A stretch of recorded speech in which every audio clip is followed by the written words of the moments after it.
बिस्मिल्लाहिर्रहमानिर्रहीम अल्लाहुम्मा सल्लि अला सय्यिदिना व मौलाना मुहम्मदिन व अला आलिहि व सहाबिहि व बारिक वसल्लम। तो आज मैं जो रेसिपी आपके साथ निहारी की शेयर कर रही हूँ, शायद कि आपने कभी ऐसे कोई ट्राई की हो, तो बहुत ही टेस्टी है। ये देखिए मलाई की तरह बोटी टूट रही है, और जिस तरीके से ये मैंने बनाई उस तरीके से अगर आप बनाएंगे तो आपकी भी मलाई की तरह बोटी टूटेगी। तो बहुत ही टेस्टी है, तो बहुत ईजी और सिंपल रेसिपी है। तो यहाँ पे सबसे पहले आपने जो लेना है बीफ, हड्डी वाला हो बीफ ले लें, मटन कोई भी ले लें आप मीट है, तो हड्डी वाला होना चाहिए, मिख वाला होना चाहिए। उसके बाद सबसे पहले मैंने यहाँ पे डाला है तकरीबन 1 कप ऑयल का, थोड़ा सा और ऊपर ऐड कर दूँगी, तो ये 1.25 कप ऑयल का होगा हमारा, बस इससे ज़्यादा नहीं लेना। अब यहाँ पे करेंगे ऐड बीफ। सबसे पहले हमने ऑयल में बीफ को अच्छी तरह से थोड़ा सा फ्राई कर लेना है, ताकि इसकी स्मेल जो हमें निहारी में से आती है, ठीक है, और कोई भी किसी किस्म की स्मेल ना हो, और बहुत ही ये जूसी और बहुत ही सॉफ्ट बने। यहाँ पे इसका कलर जब तक चेंज नहीं होगा आपने इसको थोड़ा फ्राई कर लेना है, तकरीबन 4 से 5 मिनट तक। तो जैसे इसका कलर चेंज हो जाएगा तो आपने इसको डिश आउट कर लेना है। तो ये देखें माशाल्लाह से हो गया थोड़ा कलर चेंज, तो इसको डिश आउट करेंगे। इसी ऑयल में आपने डालने प्याज 1 मीडियम साइज़ का बरीक कटा हुआ। अब आपने इसको थोड़ा सा गोल्डन ब्राउन कर लेना है, थोड़ा इस टाइप का। जैसे उसका थोड़ा कलर अच्छा आ जाए, इसमें अब डाल देना आपने 1 टेबलस्पून लहसुन अदरक का पेस्ट है।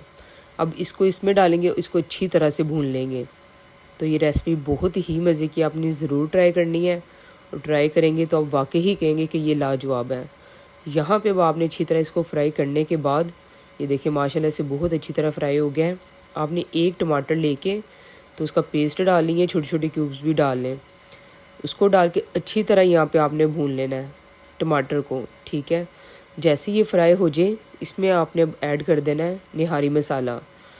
इसको भी ऐड करने के बाद हम इसको 2 से 3 मिनट तक भूनेंगे इस मसाले के अंदर।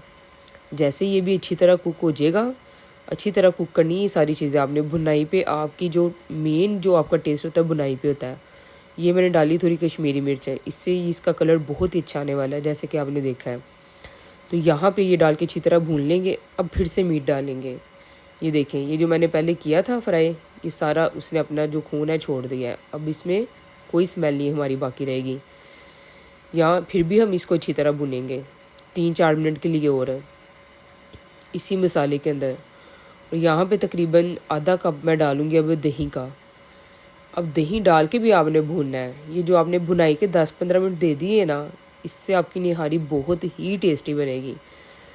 तो उसके बाद आपने अब कोई मेहनत नहीं है इसकी, तो बस ये स्टार्ट में ही आपने थोड़ा इसको टाइम देना है, वो भी बुनाई के लिए। अच्छी तरह जब बुनाई हो जाएगी तो उससे ही आपकी ये निहारी बहुत ही टेस्टी बनने वाली है। यहाँ पे जब अच्छी तरह बुनाई हो जानी है इसकी, आपने इसमें ऐड कर देना पानी। ये देखें माशाल्लाह बहुत ही अच्छी तरह बुनाई होगी है। 5 से 6 कप डाल देंगे पानी के। उसके बाद आपने इसको कवर कर देना है और तकरीबन 2-2.5 घंटे के लिए भूल जाना है।